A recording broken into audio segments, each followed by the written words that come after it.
Bolseng avela kimutu kita gevin kipanau vela pathem koma tikti no he amasa na se bongvin tua sainas ni hodinga sainas lo damdawi phatem chu kan bot hon dei hi kati tu ha ka vet sa yang ni iga de ja ki vet sa tu diu kan de jin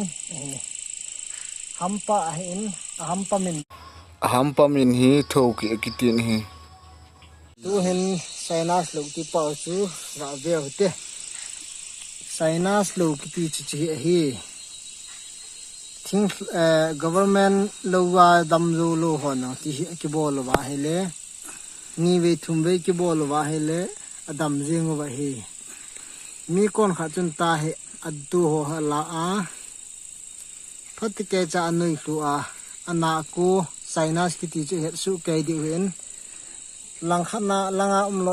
umloi min kon kha chani thu a dei banga hu la thelo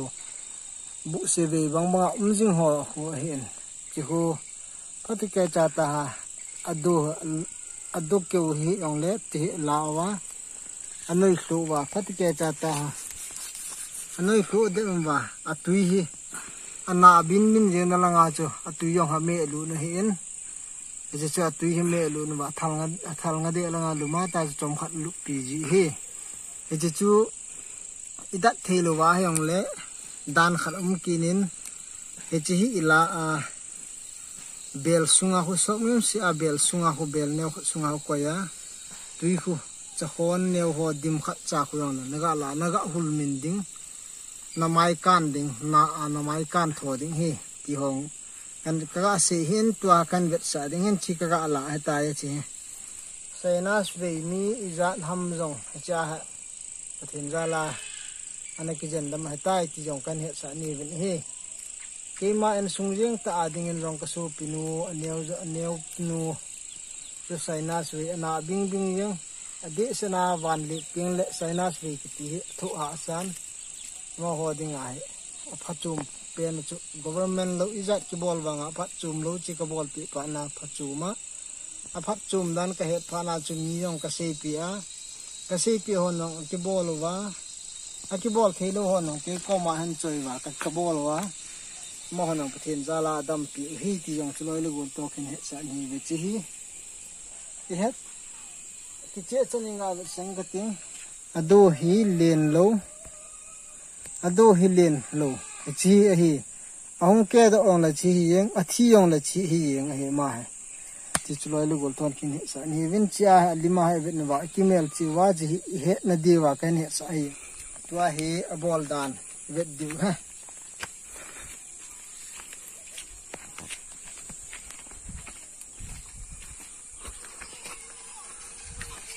chi nai sa pa chu tua hi abawl ding dan kan sa din hi vin chi ta cha sok nin diu he lai ton he diu chu le si ho ham pan nen dang ho sok pa diu ita he ko yu wa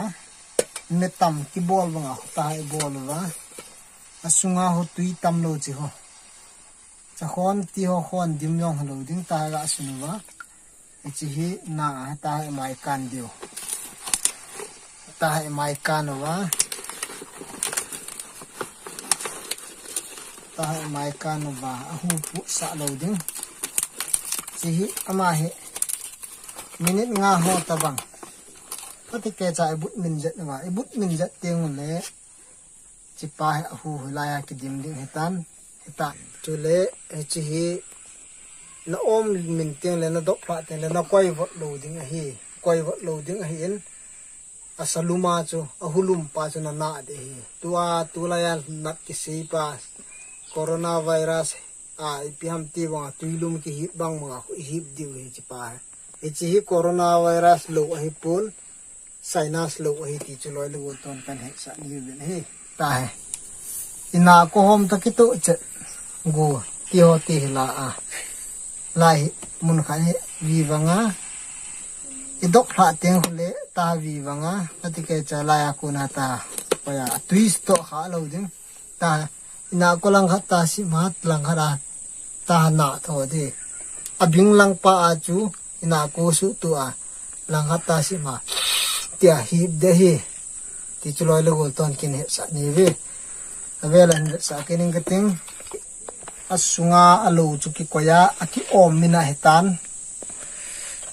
e om mina idok phra ting le ji cho hu chu itila dham ti pa chu ajawa